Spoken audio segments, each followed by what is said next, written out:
आमे ए गत 2 वर्ष धरिकी आमे जो रास्ता निर्माण क्षेत्र में जो अग्रगति आसी आमे पाखापाखि 14 रु 15 किलोमीटर प्रतिदिन रास्ता तैयारी करुछु।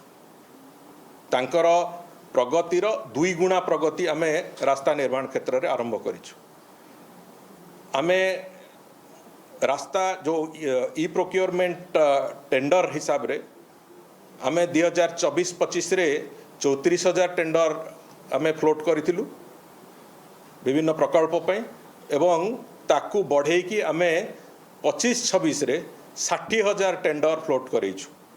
तेणुक मो कहवा कथा हला कामर व्यापक प्रगति आमे रास्ता को आनिबा आरंभ करिछु एवं आहुरी प्रगतिशील करैबा पई जहाँ जहाँ योजना से योजना गुड़िक आमे तार प्रक्रिया तार योजना तार पर्यालोचना जो प्रक्रियाकरण ए सब कथा आरंभ कर सारिछु। तेणुक मो कहवा कथा हला प्रगति अत्यंत द्रुत गति रे हवा आरंभ होईछि। जो मानकु देखा न जाउछि से माने मु भाबुछि टिके चश्मा पिंधि